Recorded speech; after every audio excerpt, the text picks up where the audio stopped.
up, Denny's?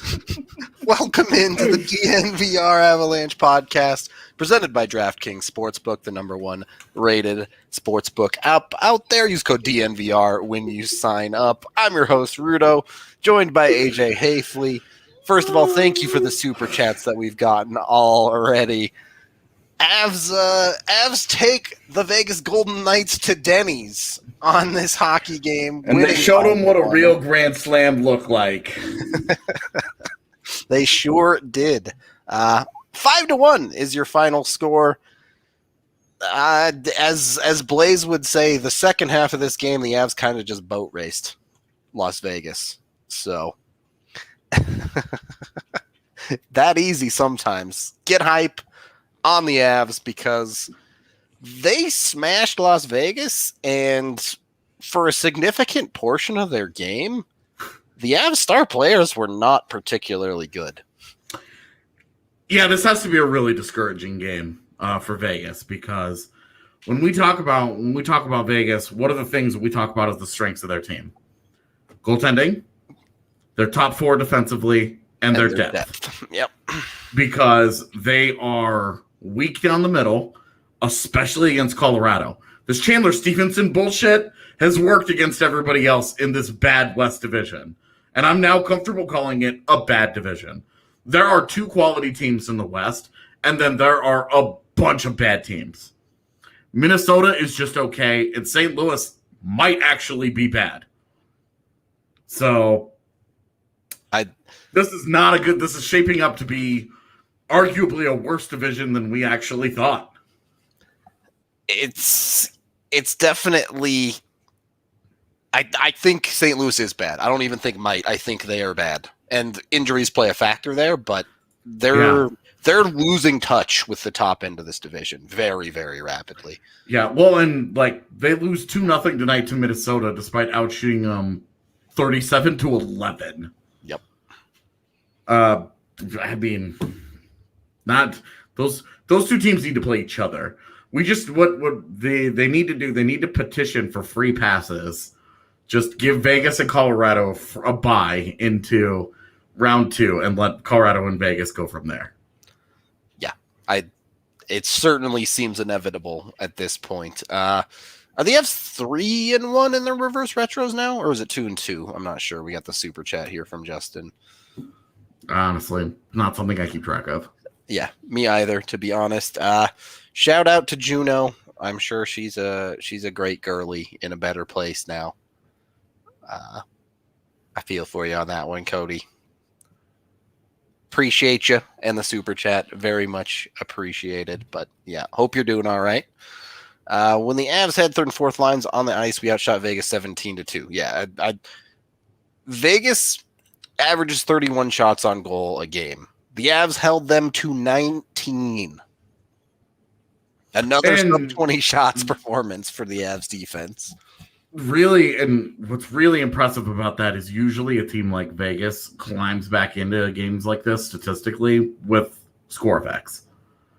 And if you look at like the Corsi chart in this game, that's exactly what happens. Vegas dominates the third period because the Avs are just like, don't get hurt, don't screw this up. But that second period is about as dominant as it gets. Good team on good team. Yep. It ended up being 16-5 because they gave Vegas one extra shot or something. Either way,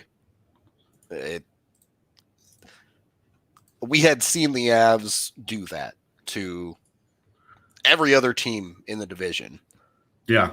Well, so it's kind of remarkable what happened in the second period. So they're down 1-0, and they get 3 power plays. Yep. The power play looks awful. The first unit was a disaster. They get one power play goal, super fluky. A puck that just kind of bounces, and Jonas Donskoy has the magic touch. Just swings a stick at it.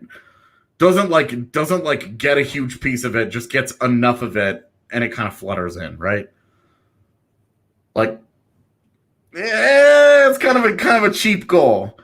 JT Compher, kind of a cheap goal on the backhand there. It's not great from Marc-Andre Fleury. We've definitely expected more from him. And you and I have kind of hinted at this recently. He's been coming back to earth. Yep. He's been slowly working his way down. He's been putting together enough mediocre or poor games that the Vezina candidacy is getting chipped away at here. Tonight, this is really this is one that'll hurt him.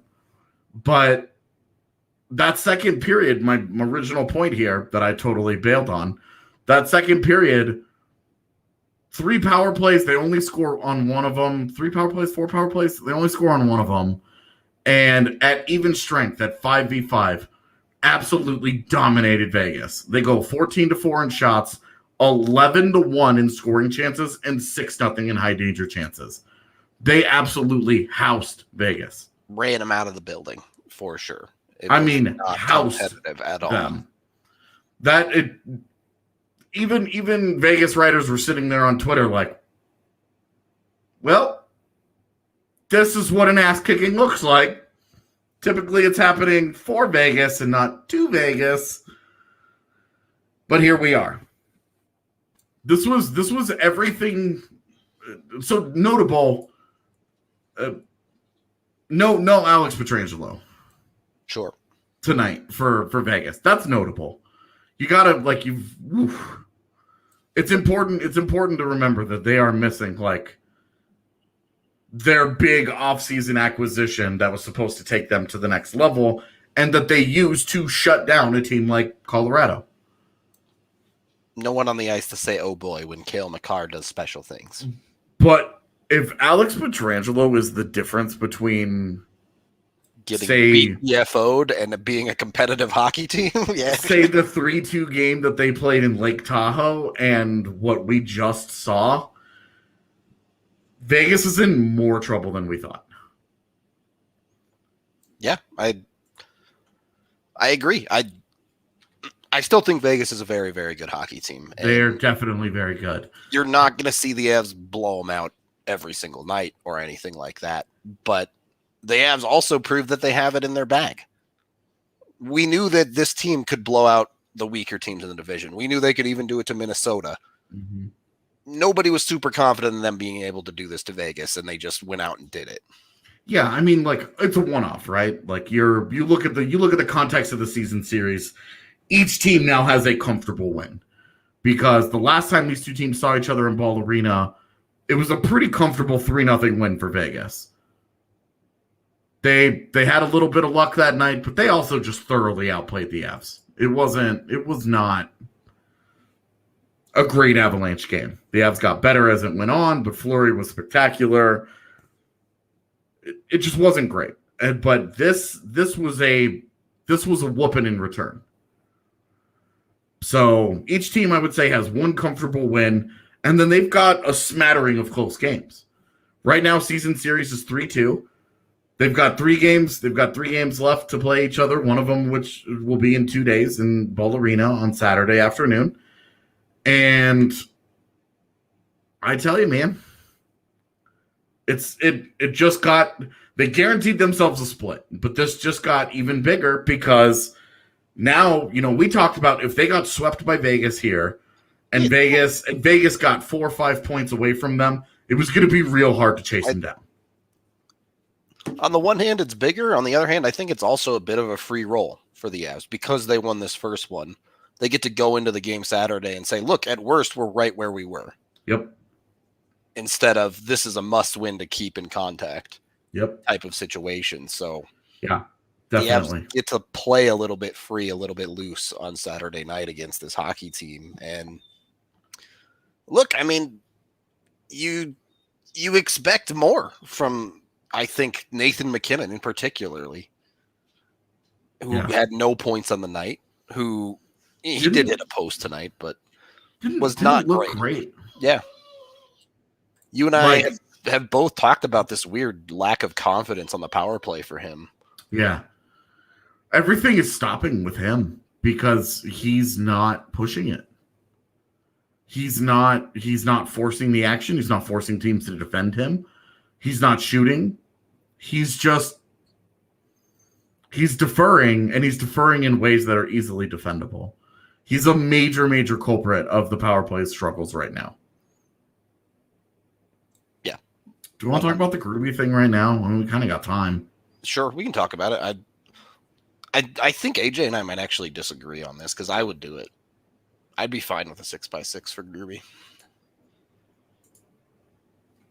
I would not. Yeah, I thought so. To be honest with you, I wouldn't sign Grubauer.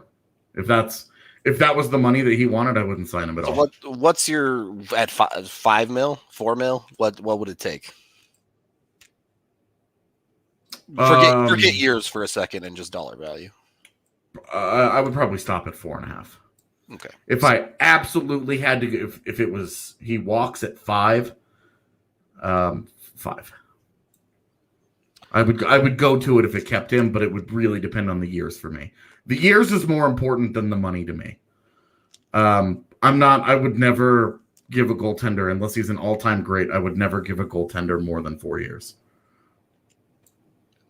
Yeah, I'm perfectly fine with a 4-year deal. Unless you're getting a John Gibson, and honestly, even John Gibson, like you're taking a risk locking up a goaltender for that long. Yeah. Look, what Tampa Bay did with Vasilevsky, that's what I would do. Yeah. If you had a Vasilevsky, but they don't. So look, to me, this is who do you get? You go and find the next Grubauer. They got that guy for a 2nd-round pick. There are always guys in the league that they can do all of that with, that they can do stuff like that with. You just have to be financially responsible at the position. This is really more of an off-season conversation. We could do a whole pod on goaltender value. I could direct you guys to some literature on some things. There are some arguments for and against it. It's a really interesting topic. We could totally get into it in way more in depth on a different day. Yeah. In short, the Avs' biggest problem with re-signing Grubauer is going to be his market value in free agency. Yeah, it'll be Markstrom and Binnington just got those deals. Yep. Martin, if you look at what Martin Jones did in the 2 years leading up to the monster contract that San Jose is now having to, that is having force fed to them 4 goals at a time every single night. It's painful, man. And Martin Jones was really good, and then he wasn't anymore. And now that contract is a huge reason why San Jose's window no longer exists. Yep. So it's a really interesting conversation. I would love to get into way more of that. A post-game pod certainly is not the place for that. This ain't about numbers, this pod. This show's about the hype show. Yeah, this is, I'm saying I wouldn't sign Phil Grubauer, blah, blah, blah. And right now I would have him in my top 3 easily for the Vezina. Yep. So right now just be hype on Gruby. Deal with that problem when you get there. Yeah, that's we are going to have a really interesting offseason pod or an off day pod where we can really break down a lot of that kind of stuff. Today's not that show, fam. Today, their biggest game of the year, and they just absolutely housed Vegas 5-1 on home ice. And Cale Makar put on a show. This is the kind of thing where you're like, Cale Makar was terrible 2 nights ago. And then he misplays a puck. It was terrible in the first 60 seconds of this game, too. Pacioretty scores against the Avs. Basically, 2 guys for Vegas have scored against the Avs this year. It's been Pacioretty and Alex Tuch. Yep. That's basically been their offense. It's so funny because Rudo a couple days ago was like, Mikko Rantanen's the best player in the West. And I'm like, no, it's Mark Stone. And then I remember, what happens when these 2 teams play each other? Where does Mark Stone go? A ghost. Yeah, Where does he go? And I thought, so matchup-wise, I thought it was really, really interesting tonight, the way that these coaches were actually going against each other. It was something that I really wanted to keep a close eye on, because I don't think that they want to Vegas does not want to put Mark Stone against Nathan McKinnon. When they did, the Avs got the better of shot share. Also, P.S., the Avs top pairing or the Avs top line tonight against the top pairing of Vegas without Alex Pietrangelo destroyed. On It what didn't felt like matter a the bad fourth night for line. them, yeah. They destroyed Alec Martinez and Shea Theodore. Like, absolutely just annihilated those guys. So when we've talked all season long about this matchup in particular, we've always said, look, Nathan MacKinnon is the big X factor here. Vegas doesn't have a Nathan MacKinnon. Like, yeah, it doesn't have a Nathan MacKinnon. Look, they lost 5-1 in a game in which Nathan MacKinnon didn't score a point. Right. Nathan MacKinnon didn't score a point. The Avs second line didn't score a point. And the Avs second line got worked tonight. But you know what happened? Gabe Landeskog had a goal and an assist. Mikko Rantanen picks up an assist. The fourth line, multiple goals. Yeah, you get a goal from Donskoy, you get a goal from Belmar, you get a goal from Compher, and where MacKinnon and the second line is missing, it's extremely easy for the Avs defense to fill in. Makar, obviously, putting the entire city of Las Vegas on a poster to make his personal play toy. Right. And then you also get assists from Girard and Taves down the line, and Makar picked up an assist as well. So right. That's so just from the defense, they got one goal out of Taves and Girard because they had assists on the same goal on the power play. And then they get two separate goals out of Cale Makar. And this is what happens when it comes together for the Avs. And this wasn't their super A++ game or whatever you want to call it. Yeah. But for the first month and a half of the season, all everyone was talking about was the Avs' depth is not scoring at all. Yeah. Well, we counted here. When we talked about Logan O'Connor, JT Compher, this is kind of what we were talking about. Like, JT Compher just hadn't had anything go right for him. Even in the games in which he played well, nothing went right for him. But tonight, JT Compher plays his best game of the season, and the Avs win running away. Yep. Like, JT Compher was great tonight. Spence asking about Jay Fresh's scorecards. Get out of here with anything about Adam Fox. Kill better defenseman. Adam Fox has been great for the Rangers this year, and it's great that he had 5 assists tonight. Go off, champ. Like, that's awesome. But I'm sorry, but are you going to give the Norris Trophy to a guy that misses the postseason? Like, maybe that's not fair of me to hold that against him. But you're going to tell me that the best defenseman is playing for a team that's losing more often than it wins? I'm a little, like, it's nothing against Fox. His team just isn't very good around him. And we saw what the Avs looked like without Cale Makar for an extended period of time.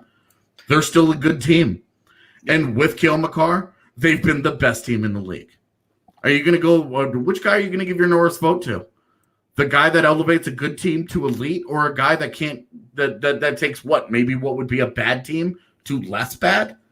I struggle with that because it's an individual award, but team success definitely plays into it. Adam Fox had a 5-point night tonight.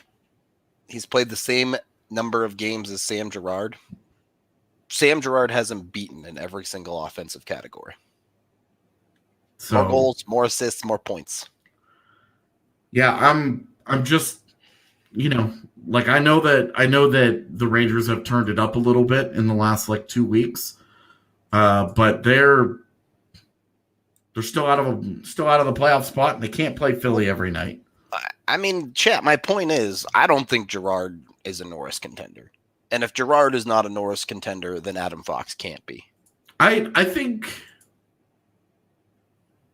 Girard is in the Norris conversation. Conversation, sure. Contender, no. I mean, let's put him somewhere in the top 10, okay? I'm 8, 9, 10, sure. No problem with that. Somewhere in the top. Let's just say that there's 10-ish guys that are probably competing for that thing right now. Again, as I say this about the Stanley Cup, but the Norris isn't getting awarded today. So this conversation is just sort of like it will change. Yeah, it's kind of irrelevant what the standings standings are today. Yeah. Yeah, the Avs do have a better defense than the Rangers, but Makar makes that defense even better. Yeah, I don't. So whatever. If somebody wants to hold Cale Makar's teammates against him, the way that I'm holding Adam Fox's teammates against him, that's totally fair. Have at it. Individual awards are not the ones that I care that much about. I'm here to watch Colorado chase down the one piece of hardware that I actually care about. If you're asking me who deserves it right now, it's Hedman, Carlson, and Petrie, with maybe Doughty in the conversation, but probably not for me. I would have Makar in my top 3. I don't care about the games that he's missed. He's been too good. Certainly his on ice play should have him in the top 3. It's just about availability. Yeah. And if he misses too many more games going forward, then I think that conversation gets a lot tougher to defend. But as it is, it's just like the guy's. Sorry, he's just too good. He comes back and immediately it's like, okay, well, he was bad in this game and he didn't score in this game. Oh, there's 2 points. Oh, there's 2 points. It's just. Yeah, only Hedman has more points per game than Makar for defensemen in the league right now. Like, you think about how great has Devon Taves been, right? And Devon Taves and Cale Makar have the same number of points. Yep. Pretty good. Yeah. So. All right. We do have to take our first period break here as we are brought to you by DraftKings Sportsbook, the number 1 rated sportsbook app out there. You can head on over there, get your bets in on March Madness while it's still going on. You can turn $1 into $100 when you sign up with code DNVR with a new account. Also do that because, you like us and you want to let them know we sent you on over there. You can also bet on all sorts of awesome stuff: basketball, baseball, hockey, football, you name it. They have it available for you to bet on top to bottom, even like crazy leagues. Like, you want to go bet on the KHL, you want to go bet on European hockey, go for it. Go absolutely nuts with DraftKings Sportsbook. They got you covered no matter what league it is. So head on over there, use their sportsbook app, the number 1 rated sportsbook app that you can find. Get that $1 for $100 bet opportunity with code DNVR for a limited time only. Must be 21 or older, Colorado only, new customers only, restrictions apply. See DraftKings.com/sportsbook for details. Gambling problem, call 1-800-522-4700. Secondly, we are also sponsored by Gabby Insurance. You can save up to more than that. The average user saves $961 with Gabby Insurance on your home and auto insurance. Visit Gabby.com. That's GABI.com/DNVR to get your free check to see how much you can save. They're completely free. They don't sell any of your information. They just want to get you the best offer possible when it comes to insurance. So give them a check today. They're kind of like what Progressive used to be before they got all mainstream, like where they just give you the free check of insurance. So yeah, back when Progressive was cool. Our chat's old enough to know what it was like before Flow, right? Yes, no, maybe. All right. All the kids these days only know Flow as the Progressive chick. Before they used to be like very niche insurance company. Anyway, not the company we're talking about. Gabby Insurance is the one you want to go check out. Go ahead and go to Gabby.com/DNVR. Save yourself, hopefully less than Eric, because we got to dunk on him at least once in every single one of these ad reads. When you save a boatload of money from Gabby Insurance, or maybe win some from DraftKings Sportsbook, you can spend that on an annual subscription to the DNVR. Join the members lounge over on Discord. You can chat with us there, get all of our amazing content, and with the annual subscription, you get a free shirt as well. So, everybody wins. Go get some awesome Avalanche shirts. Of course, you have Nuggets, Broncos, and Rocky shirts as well, if that's what you're into. So why not jump on it now? Join the fam. AJ's thinking about something over here. So, Jared Bednar with an interesting quote tonight. Oh yeah, I haven't checked yet. What did he about the Kolesar Byram thing? Mm-hmm. He says, I didn't like the hit because Kolesar leaves his feet and catches him high. That's supposed to be one of the hits that they're trying to take out of the game. If they're going to let guys jump at other guys' heads, players are going to get hurt. The game should be played physical and with passion. You just got to do it within the rules.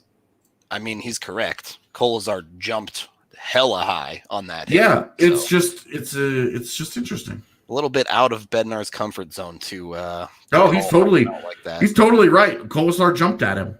No, he's correct for sure. And for the record, like Keegan Kolosar, like that's how he got to the NHL. He's a guy that plays a really physical game and has just enough skill to be a meaningful addition on a team. We've seen it this year. He's had like 4 breakaways against the Avs, and all of them got shut down. But that's kind of the game that he plays. So he's the one who broke Gilbert's face, right? I honestly don't. Or was that a Ducks game? I forget. Doesn't matter. Yeah, I honestly just don't. That game, he was in that game and out of it again so fast that I just don't remember. Randy asks about our 3 stars of the game. I don't know if we have 3 stars, but we certainly have a king of the game, the man we talked about earlier, JT Compher. Finally, things are going his way a little bit in a hockey game here, and he looks like, I mean, let's be honest, the guy we've been saying he's been his entire career before this year. Mm-hmm. A little bit of a lucky goal, maybe, or at least a soft one from Fleury. And then the assist to seal the game and make it 5-1 was pretty. Setting up Bednar very, very nicely on the 2-on-1. Well, and that was a nice display. Both goals, good displays of the skating that he brings. Yep. Where you remember when Compher got to Colorado, there weren't a lot of great skaters, and now he just looks like another guy. Yeah. Because the team around him is just like they're all burners. Yeah, right. Like it's on his he's not even the fastest guy in his own line with Logan O'Connor out there. Yep. So but he gets to that puck, he makes a great pass. Bednar with a great finish. Yeah. Nothing bad to talk about there. Yeah, we've been real tough on a couple of both Bednar and JT this year, and both those guys were great tonight. Yep. Look, if they're going to pick a game to be great against Vegas, you take it every single time. Yeah. If they don't show up for anybody but Vegas, that might be all the Avs need them for. So yeah, definitely. No, Byram doesn't need to be in the AHL. He's fine in the NHL. Yeah, like this hasn't been like him dominating or him taking over or anything, but you look at the way that he has played defensively. There's nothing that he needs to do in any of it. A little bit since returning from this injury, he's been a little bit of a jag, but as a 19-year-old, being a jag in the NHL is just fine. Yeah, seriously. So the shot attempts were against Byram. He was a -4 in shot attempts, but shots on goal 7-3 in his favor. Scoring chances just about even. Like you're told you'll take a jag for a 19-year-old, and then when he has those days where he's where you see it and he's feeling it, all full of confidence and piss and vinegar, and then you're just like, oh no. Then you'll be like, oh right, this guy has 3 or 4 more levels. But for right now, totally, you're completely fine with jag status. Yep. So hard to complain about, honestly, anyone on the Avs defense. Yeah. Even I think McDonald played one of the worst games he's played since coming to the NHL in this one, and it was fine. It didn't matter. I thought he was so bad. It's certainly in the first period. He was high-profile mistakes left and right, man. I thought that it was just. I thought McDonald was truly terrible in this game. It's a good thing I'm not doing the grades tonight, because I would just. This would be an F for Jacob McDonald. Yeah, if you're looking for negatives, Jacob McDonald and knowing Evan, Berkey's getting a bad grade tonight. But what else we got? Chat asking about Matt Calvert. I don't understand. Bednar can't call timeout at the beginning of the third period. They were stuck on the ice because of icing, and then they won the faceoff, and Grubauer covered the puck up. They literally got those guys off the ice as fast as they could. Yeah. The problem wasn't Jared Bednar not calling a timeout. He's not allowed to call. It's it's Rantanen not clearing the puck. It's McKinnon not clearing the puck from their own zone when they had multiple clean opportunities to do it. That clear was so brutal. Yeah, it was like, dude, just off the what the yeah. Like the one thing you couldn't do. Yep. So, yeah. Matt Calvert, look, this is the reality of Matt Calvert being on the hockey team for the rest of the year. Is you're not going to know his availability. P.S. This is the reality of Matt Calvert. His entire career, he has been in and out of lineups. Yeah. I think his first year in Colorado, he played all 82 games. It's the only time he's ever done it in his career. When he came to Colorado, you're like, all right, you hope to get 60 games a year out of this guy in the whole season. He was averaging something like 65 games per season when he got to Colorado. And like we've seen, look, he's just too small to play the way that he wants to play. Yep. Like, that's just it. So Rocco actually got a 5th goal tonight, Anthony. He got 5 at the end. Or at one point, they credited him with 5. Maybe they took one away. I'm not sure. But, yep, that dude's made an NHL career for himself. Yeah, somebody on Twitter asked me and said, is that the biggest misevaluation that they've had in the last several years for the Avs? And I would say, I think so. I honestly don't even know if it's a misevaluation because the reality of who Rocco Grimaldi is he's a small third-line goal scorer. And the way the Avs have built their depth, they just really don't have the spot for a guy like that right now. I mean, imagine, I don't know. Like, if you have Rocco Grimaldi, you don't really need Jonas Donskoi, do you? I guess that's fair. You could make that argument. So, I don't know. Yes, he was hilariously protected in the Vegas expansion over Carl Soderberg. And Soderberg not getting taken by Vegas is, for my money, their biggest draft mistake. I do wonder, like, role-wise, though, because Donskoi is a very passenger-y player. I don't mean that in a bad way, but he just doesn't drive play. Whereas Rocco, when Rocco's at his best, he's very selfish with the puck. Kind of Nazem Kadri-esque in that regard. Yeah, it's fair to wonder whether or not he would have done that in Colorado. It's totally fair, but you do have to look at it and say they missed on that. They let that guy go for they let that guy go for nothing, and he goes to what is normally a division rival and has been a valuable player for them. And right now, he's probably amazing trade bait for someone. If not this deadline, then next. But I have lots of bad takes tonight. Wow. I do agree, though. Like, would it have worked in Colorado? Maybe not. But the Avs failed to get pretty much anything out of him. So yeah. I mean, I, too, would take this version of Val Nichushkin over Rocco Grimaldi. Like, yeah. Look at which one is more valuable. You have a guy that'll give you 30 points but plays elite-level defense, or a guy that gives you no defense and still also gives you, like, 30 points. You know. Yeah. I would easily take Nichushkin.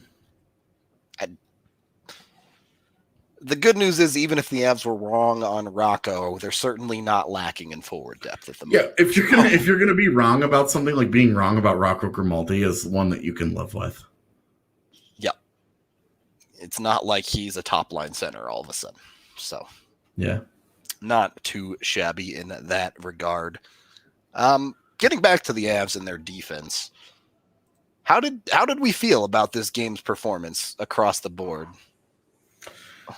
Obviously, the metrics are incredible. As AJ's like thinks the ghost is sneaking up. I can't hear it. I don't know.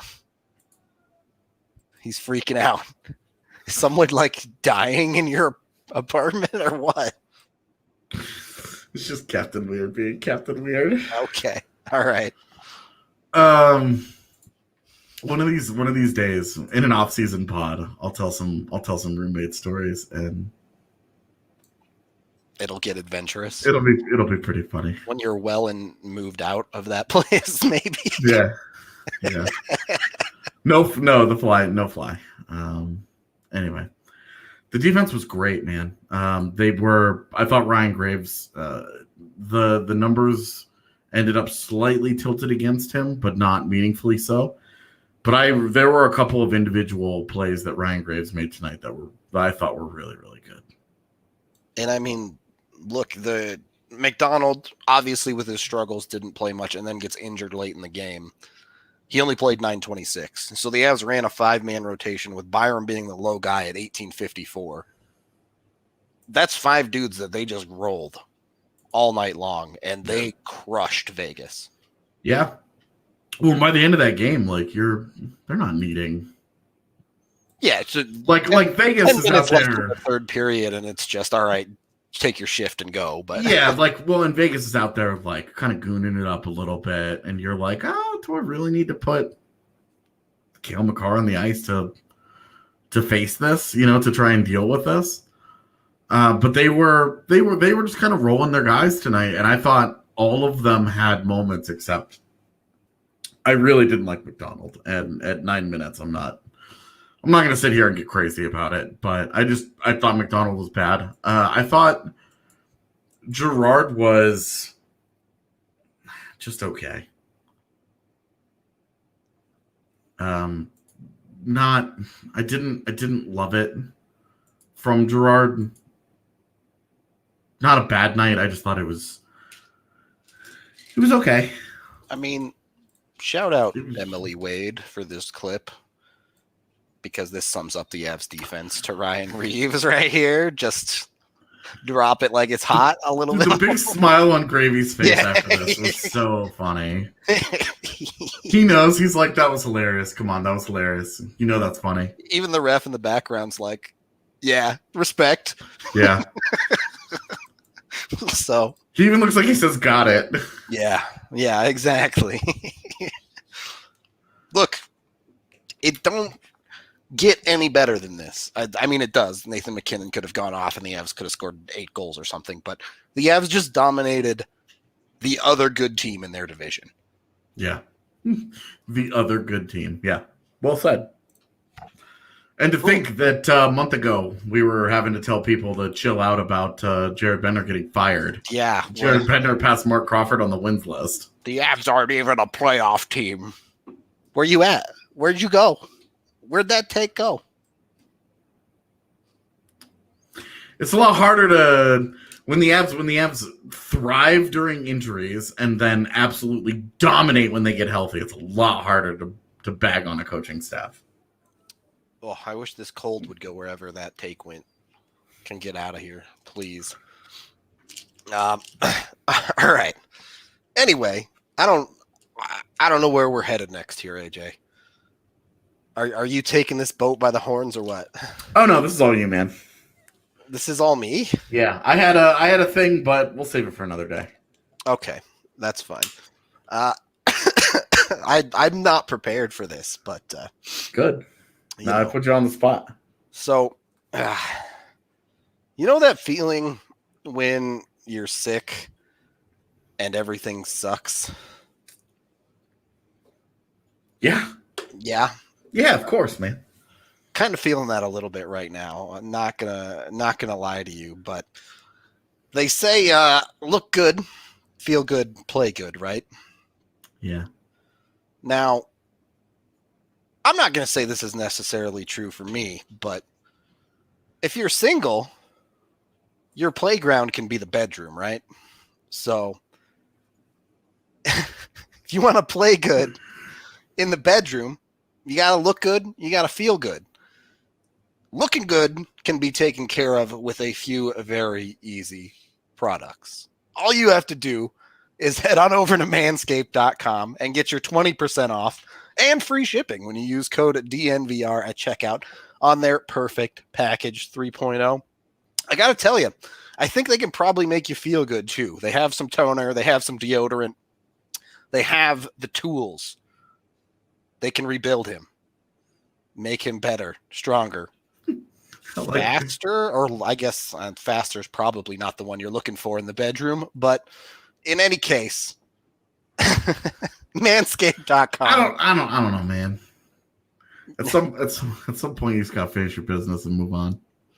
I mean, I guess it depends on how long the clock is already, but yeah, Manscaped. Go over there, use the code DNVR20. get yourself the tools you need to look good, feel good, and play good in It's a race. We are also brought to you by Chevalier Mortgage. Both Mike and Virginia have been in the business for a long time, and Mike is a certified financial planner, so they will look at more than just your home loan, but your full financial picture when figuring out what is best for you when it comes to your specific situation. You can visit them at dnvrmortgage.com and get a free consultation, as well as enter to win free DNVR merch while you're at it. Again, that's dnvrmortgage.com, or you can call Virginia directly at 303-257-6578.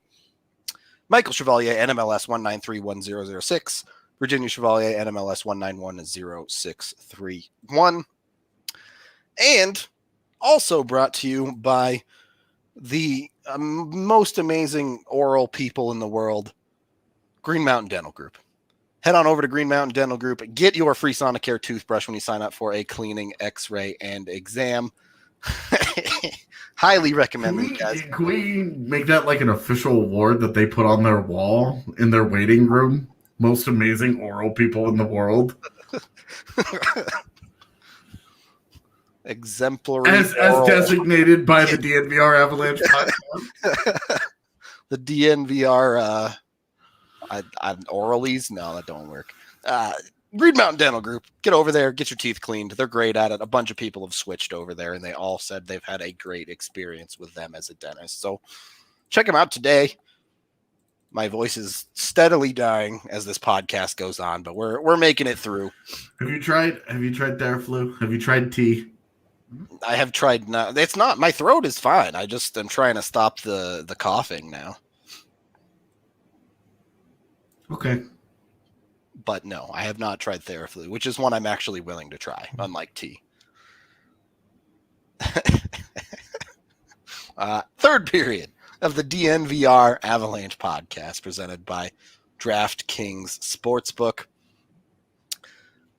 Chat, what do you want to talk about? Because this game was just Avs are the best team in the West.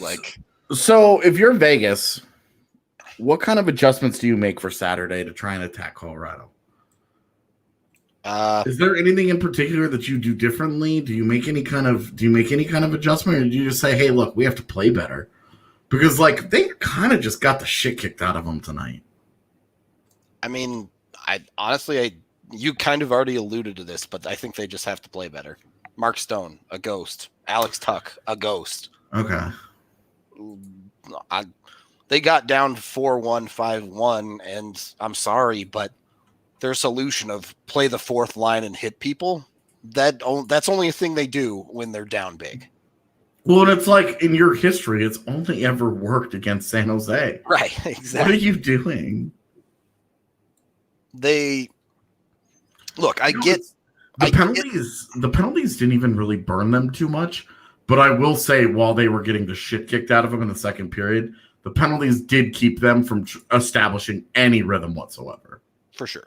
But AJ, you've talked about them being a very good comeback team, a very good third period team. Yeah. I think what we saw the start of here is they can get away with that shit against the weak teams in the West. It's not going to be nearly that easy against the Avs. Yeah. So it's fair. So just to put this, so Mark Stone, 4 games against the Avalanche, he has 2 assists. Ghost. Yeah.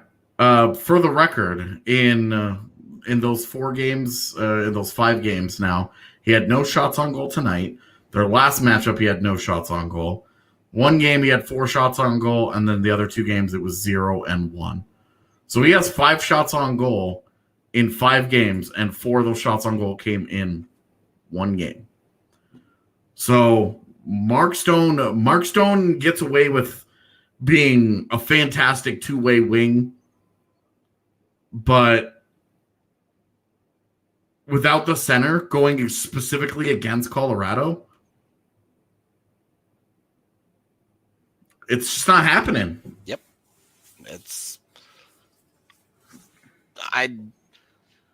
It's too early to say the Avs are definitively the better team, but You gave me these two teams in a 7-game series right now, and I'd have a hard time not picking the Avs. Yeah, definitely. I also, I mean, I've been pretty vocal about it all year, really, that I like Colorado head to head against Vegas. Yep, agreed. Luke, so about prospects here. So the NCAA guys we'll talk about. That'll be tomorrow's show. Yeah, it'll be on Friday. Might be weird, but Caleb trying to make a point here with the Vegas with McKinnon against Vegas. McKinnon didn't have a point tonight. They got shut out in the one game, so nobody had a point that game, but he had 3 shots on goal. He had a 3-point night in Tahoe, and then he scored a goal in the game before that. And then did not, that first game that they played against each other, which was their first game back, did not have a point. So McKinnon has 4 points in the 5 games, 3 of which came in one game, but he also has, I don't know, I'm trying to add all these up here. Significantly more offensive impact. 3, 6. So he has 19 shots on goal in those 5 games. 19. Jesus. Okay. So not exactly comparable. And Mark Stone has 5. Yeah, 4 of which came in one game. So yeah. And McKinnon's basically averaging 4 shots on goal a game against Vegas. I don't think they'll dominate like this on Saturday. No. There's a world where they do. They did it to Minnesota, obviously, but Vegas is going to come out with something to prove. Yeah, again, like we talked about this last week with Minnesota, though, right? And the one thing that we saw from the Avs last week was that killer instinct, where they said, "Oh, you guys are, now game 2 it helped that Minnesota gave them a power play 2 minutes into the game, and they just, when they got up 1-0, there was no way they were looking back in that game. It was over from that point. But I think it'll be significantly more competitive, but I just don't.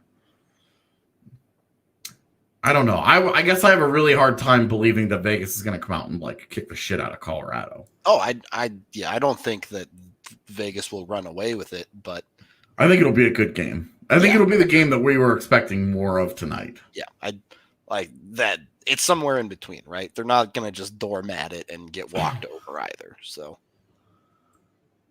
a favorite player not on the score sheet. I mean, Nathan McKinnon, right? Yeah. Let me see who was not on the score sheet first. There was a handful of them. Chushkin, Jost, Saad, McKinnon, Kadri, Burakovsky, Byram, Graves, McDonald. I'm really tempted to go with Nichushkin, but my big thing is that Nichushkin, it's not Nichushkin on his own. I think that third line is just, it looks so good right now. And it's all of them together. It's not, it is not at all one guy carrying the load. They just look great tonight. I mean, they 10-2 in shots on goal for Tyson Jost. 10-0 in shots on goal for Val Nichushkin. And Jonas Donskoy, who's the worst analytic player out of the 3 by far, 12-4. And scores their first goal. Yeah. Well, and I mean, that guy is constantly just finding his way into pucks are going in for him randomly. For sure. But yeah, honestly, I think Breckton has a great point that their third line is turning into the shutdown line that we talked about. Hey, they need this. Also, is it any coincidence that JT Compher suddenly is full of life when he's playing wing again? Shocking. Because he's not there's some things that we could talk about with JT Compher, because I have been in the last week, I have gotten a little annoyed at the conversation surrounding Compher, like he's a bad NHL player or a worthless NHL player or some of that nonsense, where it just goes too far. And it's like, look, he's never been a guy that drives play. That's not who he is. It's not what he does. we can tell from his career at this point, that's just not really that. It's not him, but the suppression has always been there. Even on his worst nights, JT is usually a low event player both ways. He doesn't usually get kicked in the head, but because he's not driving play, putting him on the wing, I think, is something that's you're going to get the best out of him. And when he's not great, you're very comfortable with what he can still provide on the wing. Yep. So I would continue with JT on the wing. I don't think that you can move Tyson Jost out of that spot right now. That line just looks too good. Yeah, agreed. I tweeted it out tonight, but if Alex Newhook's college career ends this week, I don't know where to put him. Yeah, it'd be tough right now. Part of that is because it just doesn't make sense to drop him in on the fourth line regardless. Yeah, well, because Belmar is still filling a role for you. If they had their stalwarts, their PK guys, their face-off guys, their defensive guys, and all of that, if those guys were all established in other spots on the roster, then he could easily do that. But because Belmar still is filling that niche for you, just removing that completely and then asking Newhook just to bam drop in there. That's and I mean that's the thing too, right? Like things you're not expecting Newhook to be good at, dropping him in. Face-offs, penalty killing. Yeah. So it's straight up hard to replace in that regard when it comes to Belmar at the moment. Yeah, I think we're looking at smartest play here. The ATO go play for the Eagles for the rest of the year. Probably. Worry about the NHL problem next year. We can talk about that a little bit more on tomorrow's show, even if Newhook isn't playing on Saturday now. But such a bummer. Yeah, we talked about the Byram hit a little bit earlier. It's high. I wouldn't mind if the league should take a look at it. I mean, look at the game situation too, right? Like Vegas is down big. It's the exact type of situation where you should be strict about players not getting hurt. You should be strict about those types of plays specifically. Yeah. Because there's no need for it in the NHL. Yeah. I mean, it's a totally avoidable hit. Like, it's kind of the Pacioretty boarding on Taves. Yep. He goes out of his way to do it. Yep. And you're just like... So... Don't do stupid stuff. It's that easy. Yeah. This Brandon Saad hating makes no sense. Brandon Saad's really good for what he does. Don't understand that either. But Saad's just fine on that second line. Yeah. He's a perfect complement to what they're doing. He has 19 points in 31 games. The idea that he doesn't add anything is absurd. He's been more effective than Burakovsky's been on that second line when Burakovsky has off nights. So yeah, well, I mean, and Saad has been exactly as advertised. He's a good two-way player. He's not going to give you he's not going to give you like amazing play or anything.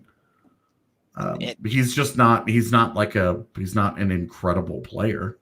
I will hear no slander of Avs players after they just beat Vegas 5-1. Yeah, well, and I mean, like that second line wasn't good tonight, but it doesn't matter. Yep, exactly. Obviously, can't see the future, but if the second line goes off tomorrow night, then all hunky dory. If the second line doesn't, and the Avs find a way to win, AJ and I love analytics, but at the end of the day, the only thing that matters is the scoreboard, baby. Yeah. It don't matter how you get there. You just point at the score and you say, goodbye. See you next game. Yeah. I mean, you can nitpick like it wasn't perfect. Of course. And we're going to do that on the show. Well, and like I would agree with what Bednar said, though, that I think that the Avs were sloppy tonight, man. I mean, we talked about it, though. Like, this was a win driven by their bottom six. Yep. Their tip-top guys, outside of Kale McCarr, just didn't play all that well.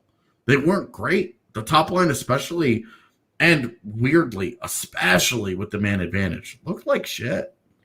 Yep, agreed.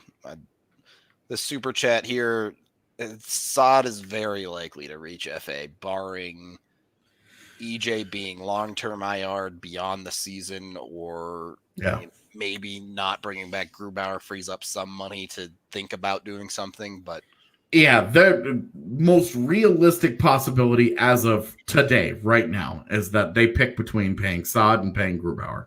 Yep. And on the surface, paying Grubauer is the easy answer there, especially if the guy wins a Stanley Cup and a Vezina for you. Then you don't do something stupid. Most definitely. So, and when we're talking about where does Alex Newhook play, like, if you lose Brandon Saad, then you're just like, there's okay, well, right spot to play. I mean, right there, right. Look, so I'm not. All I'm saying is, you have Alex Newhook coming to replace that spot in the lineup. Yeah. Matt Calvert's contract is up, and Martin Kaut's a point per game player in the AHL right now. You know, I don't even want to get into the Bowers and Kaut thing.